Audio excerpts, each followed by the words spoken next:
हाय दोस्तों, good afternoon, नमस्ते, अस्सलाम वालेकुम, आदाब, सत श्री अकाल। तो दोस्तों, आज मैं आपको एक ऐसी मशीन के बारे में बताने जा रहा हूँ जो बड़ी लेबोरेटरी है या छोटी लेबोरेटरी है, उन सब के अंदर होती है और उसकी जांच, उस मशीन की जांच है लगभग जितने भी डॉक्टर हैं वो लिखते हैं। चाहे बुखार हो, चाहे इन्फ्लामेशन हो, चाहे दर्द हो, चाहे कमजोरी हो, तो डॉक्टर सबसे पहले जो प्रेस्क्राइब करते हैं उस मशीन की जांच है और उस मशीन को हम बोलते हैं सीबीसी मशीन। और सीबीसी क्या करती है, उसको उसकी पूरी जो फुल फॉर्म है वो है कंप्लीट ब्लड काउंट, यानी अपने शरीर के अंदर अपने ब्लड का पूरा मूल्यांकन, उसके स्वास्थ्य की पूरी जांच सीबीसी के अंदर या इस मशीन के अंदर इसकी जांच करके उसके अंदर आ जाती है। तो हमारे पास जो ये मशीन है, सीबीसी मशीन ऐसी होती है, देख लो एक बार। ये 2 चैम्बर मशीन है, 4 चैम्बर भी आती है। हमारे पास 2 चैम्बर की मशीन है और एडोनस कंपनी है इसकी, एडोनस कंपनी की मशीन है ये। तो इस मशीन के अंदर 3 या 4 प्रकार के रिएजेंट काम में आते हैं। एक आता है डाइलेंट, एक आता है डिटर्जेंट, एक आता है लाइज और एक इसको पूरा इसको क्लीन करने के लिए आता है प्रोटीन। वैसे सारे क्लीनिंग के लिए ही हैं, प्रोटीन भी इसके साथ आता है जो कई बार इसको पिलाना पड़ता है। इसके अंदर जांच होती है, वो ब्लड की जांच होती है एडीटी वाइल के अंदर। जो हम सैंपल लेते हैं तो सैंपल लेने के बाद उसको रोटेटर पर इसको पूरा रोटेट करते हैं। सैंपल को रोटेट करने के बाद इसको पिलाते हैं और 10-15 मिनट के अंदर इसकी रिपोर्ट आ जाती है। हालांकि इसकी रिपोर्ट जल्दी आती है और पेशेंट को हम आधा घंटा के लिए बोल देते हैं।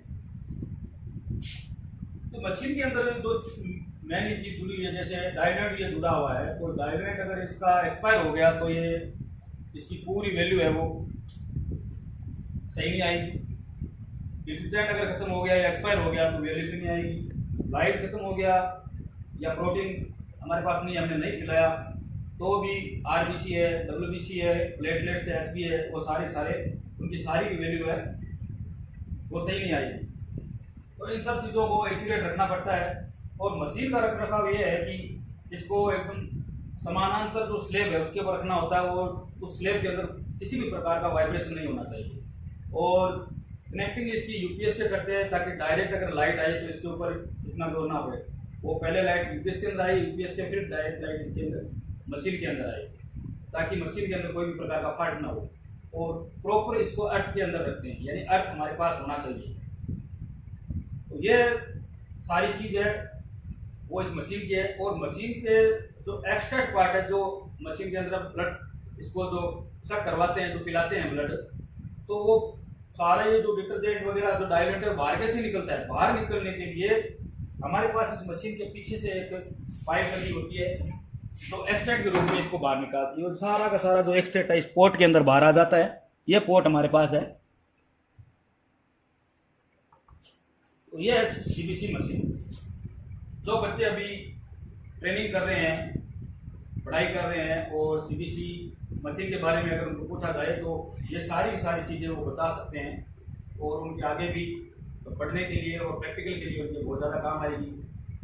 थ्योरेटिकल बहुत सारी चीज़ें हैं सीबीसी के अंदर, क्या क्या आता है, जैसे आरबीसी है, डब्ल्यूबीसी है, प्लेटलेट्स है, डिफरेंशियल सेल्स है, एससीवी है, बेसोफिल्स है, मोनोसाइट्स है, बहुत सारी चीज़ें इसके अंदर आती है। वो सारी की सारी चीज़ें डॉक्टर्स, जितने भी डॉक्टर हैं वो देख के फिर डिसाइड करते हैं कि इसको पेशेंट को क्या बीमारी है, इन्फ्लामेशन है, इन्फेक्शन है, या कोई बड़ी बीमारी जैसे कैंसर वगैरह या ब्लड कैंसर है या एनीमिया है। ये सारी की सारी चीज़ें इस मशीन के जो जाँच होती है सीबीसी, उसको देख के फिर वो तय करते हैं कि इसको क्या ट्रीटमेंट देना है। तो कॉमन जांच है, जहाँ भी हम किसी भी हॉस्पिटल के अंदर दिखाने के लिए जाएंगे तो सबसे पहले जो प्रेस्क्राइब, बड़ी बीमारी के अंदर भी ये करते हैं और छोटी बीमारी के अंदर भी इस जांच को सबसे पहले इसी जांच को देखते हैं कि भाई एचबी तो कम नहीं है या किसी कोई प्रकार का डब्ल्यूबीसी काउंट है वो बढ़ी हुई तो नहीं है। हमारा डब्ल्यूबीसी काउंट किसी की बढ़ी हुई है तो हो सकता है उसको कोई बैक्टीरियल इन्फेक्शन हो, टीबी हो, इधर यूटीआई हो सकता है, पेट में कोई बड़ी आंत में या फिर लीवर में या किडनी के अंदर कोई इन्फेक्शन हो सकता है। अगर उसको डब्ल्यूबीसी काउंट मान लो कम आ रही है 4000 से कम आ रही है। वैसे WBC जो मेन उसकी जो वैल्यू होती है, नॉर्मल वैल्यू 4000 से 10,000 के बीच होती है। प्लेटलेट की 1.5 लाख से 3 लाख, RBC 4 से 6 और XB है वो 12 से 14, 14 से 18 नॉर्मल पुरुष और महिला के अंदर होता है। तो ये सारी चीज़ें देख के फिर डॉक्टर डिसाइड करता है कि एक्चुअल इसके अंदर पेशेंट के अंदर प्रॉब्लम क्या है। तो जिस भी भाई की कोई भी प्रकार की बुखार हो, दर्द हो, मसल्स पेन हो या उल्टी UTI इन्फेक्शन हो या फिर पेशाब में कोई दिक्कत हो, तो वो कहीं भी जाके CBC की जांच करवा सकता है, डॉक्टर से प्रिस्क्राइब करा सकता है। और इसकी जो प्राइस होती है गवर्नमेंट के अंदर तो कुछ नहीं होती, हम चाहते हैं, लेकिन प्राइवेट में आज इसकी जो प्राइस लग रही है वो CBC की 200 रुपये इसकी लग रही है। कहीं पे 150 भी लेते हैं, लेकिन लगभग 200 रुपये एवरेज है। 200 रुपये सब जगह 200 रुपये CBC के लग रहे हैं। तो ये CBC जांच है। तो भाइयों स्वस्थ रहो, मस्त रहो। अगर आपको कहीं भी दिक्कत हो तो गवर्नमेंट हॉस्पिटल में जाके या प्राइवेट में कहीं भी जाके आप CBC जांच करवा सकते हो। तो मेरा मानना है कि आप सबसे पहले गवर्नमेंट में ही जाएँ। मैं गवर्नमेंट एक एम्प्लॉय हूँ, तो मैं यही कहूँगा गवर्नमेंट के अंदर जाए, डॉक्टर से कंसल्ट करें और उसके बाद CBC की जांच जरूर करवाएं अगर आपको कोई शरीर में कोई भी प्रकार की दिक्कत आपको लग रही है। तो मेरे चैनल को सब्सक्राइब करें, लाइक करें, फॉलो करें। आपका दोस्त आगे भी ऐसे बहुत सारे वीडियो बनाता रहेगा। Thank you to all my friends.